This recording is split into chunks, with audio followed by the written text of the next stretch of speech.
When it's time for someone to become a Mind Flayer, the only characters in the party that can volunteer are your avatar and Karlach.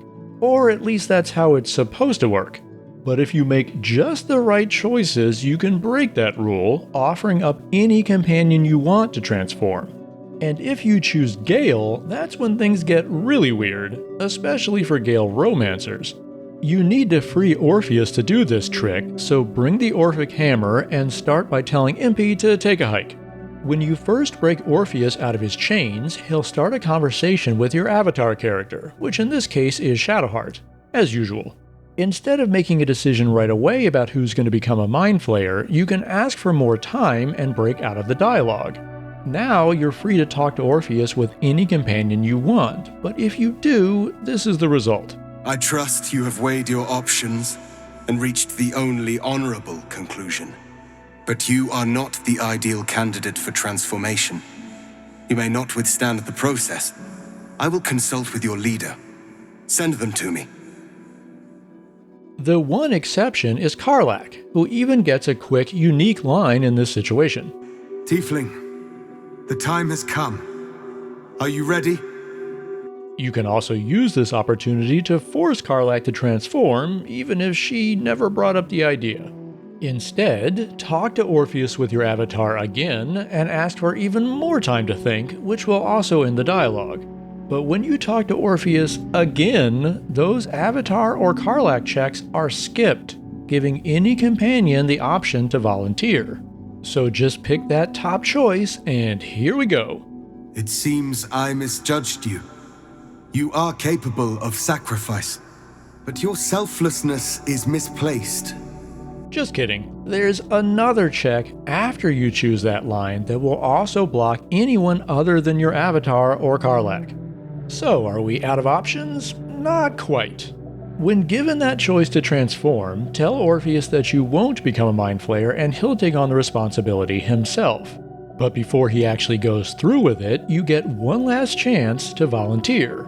And this time, they forgot to put in the avatar check, meaning any companion can become a Mind Flayer. With the withdrawal of Orpheus's power, your mind is rushed with the full force of the Netherbrain. You feel a compulsion. The rebel Illithid who stood beside their reborn prince and ended the grand design.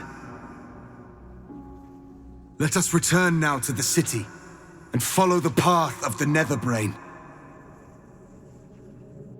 Wait, where are the tentacles? Well, the dialogue may not care which character transformed, but when it's time to actually turn them into a Mind Flayer, the game scripting runs a check to see if they're a valid player Mind Flayer candidate, with a query called Valid Player Mind Flayer Candidate. If the character is either the avatar or companion Karlach, the transformation will succeed. But Orpheus sure thinks you're a Mind Flayer, so he runs off and opens the portal. However, if you try to leave, the narrator will tell you that you don't have the stones, even though they're right there in your bag. What she really means is that you have no one capable of using the stones. You can try again to leave anyway, but that leads to the Elder Brain instantly transforming all of you, even though that makes no sense. Which means, if you do this, you will softlock yourself. But that's where our wizard friend comes in. Quite a while ago, I made a video that was all about Gale, and in that video I showed a bit of rough draft dialogue where Gale would have volunteered to become a Mind Flayer. The synopsis in the dialogue file adds some context for what his motivation was intended to be, that his top priority is getting his hands on the crown of Karsus, and being the one to wield the stones would give him the best chance of success. You can tell that the scene was never finished because of these bars you see on each side of the text. But even though the writers abandoned that idea, it seems that the scripters never got the memo, because that check for valid Mind Flayer candidates also has a spot reserved for Gale. So, if you make him jump through all those dialogue hoops, the transformation will go off without a hitch, turning Gale into a full-blown Mind Flayer. Though of course, since the storyline was scrapped before it was finished, he still has all his normal dialogue. Mistra.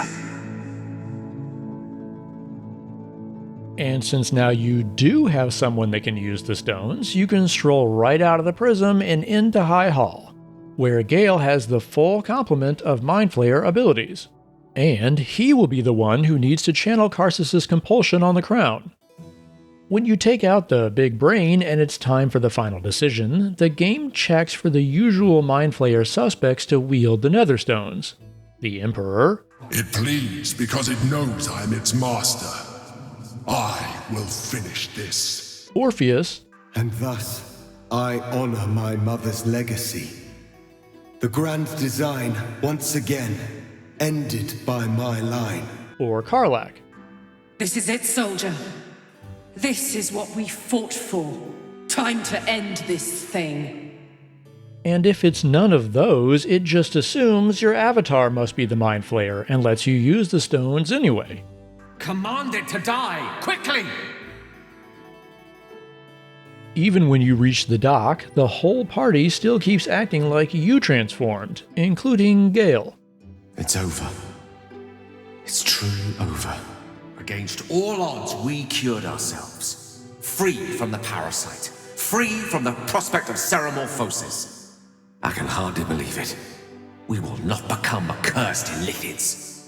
Not to cast any slight on you, of course. Your present form is but a sign of your gallantry.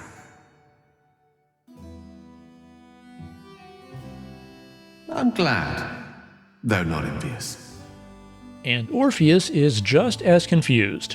And it is all thanks to you. The Illithid who defied a Netherbrain. Yeah, let all them other Gith know that not all Mind Flayers are alike. In fact, some of them look just like Shadowheart. Once the Gith Yankee have left, it's time for Gale to contemplate what to do with the crown. It's somewhere in the Chiontha. If you turned him away from the idea of using it, then he'll show up to the epilogue party as a totally ordinary Professor Dekarios. Professor Gale Dekarios of Blackstaff Academy. Educator of the esteemed School of Illusion. A pleasure to remake your acquaintance.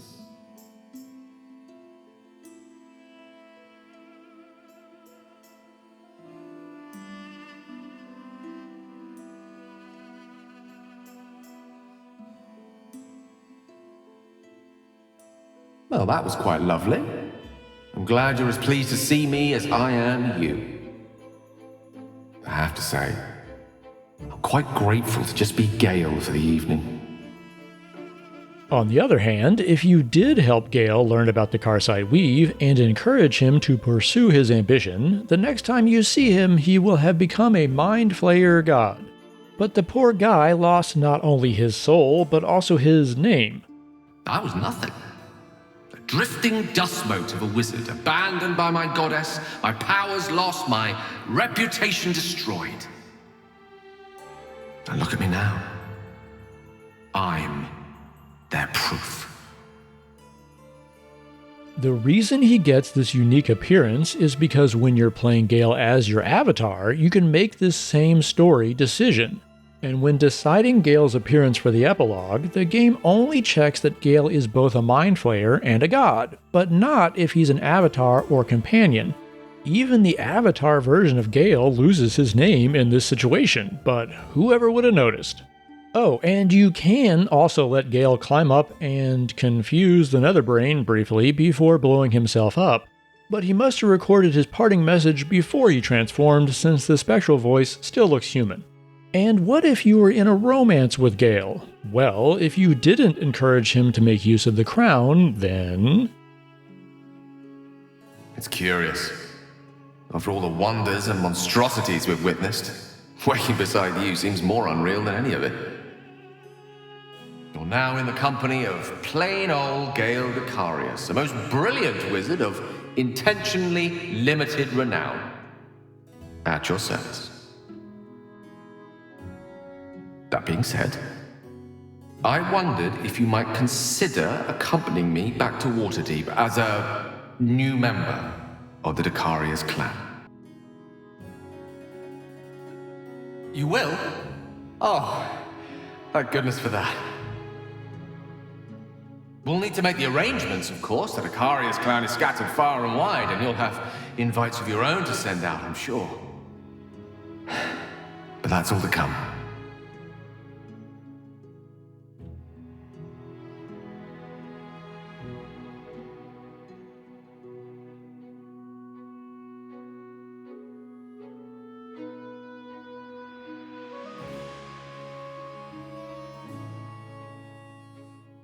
The day is young, and there are thousands more days ahead of us.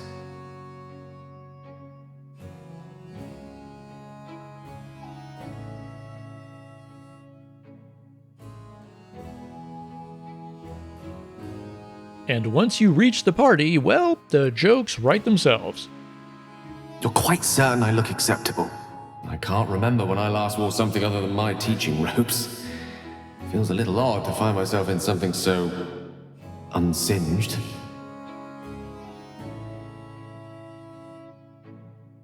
That's a relief. I wasn't sure if I'd made too much of an effort. Perhaps not enough. If only you'd applied those efforts to that thing on your chin. The day I shave this beard, Tara, is the day I shave you. For both our sakes, I hope it never comes.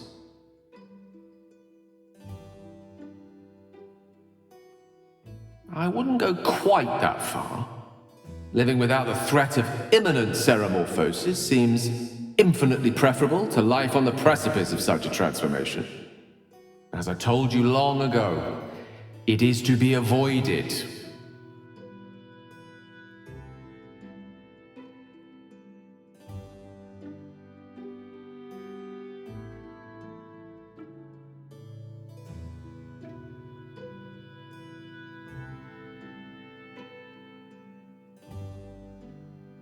I love you.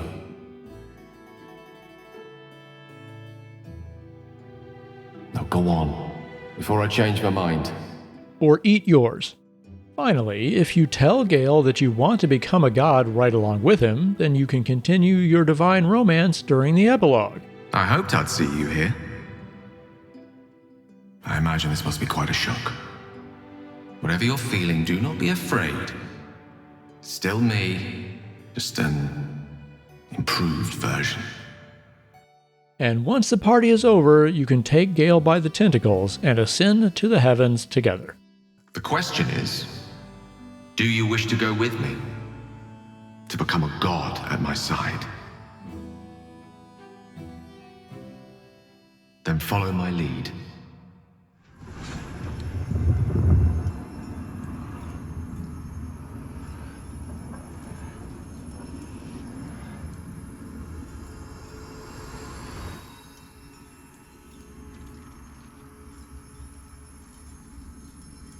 Close your eyes. How do you feel?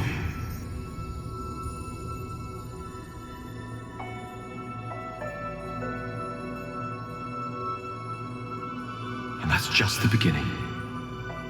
I have so much more to show you.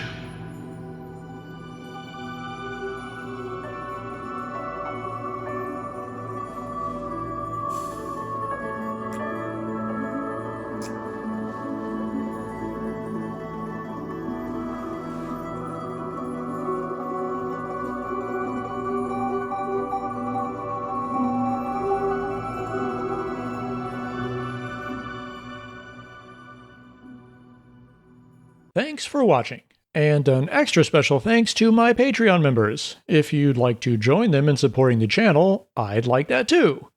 I post various behind-the-scenes info, bonus content, in-progress mods, and whatever else I can think of. So if that sounds interesting, then maybe go give it a look.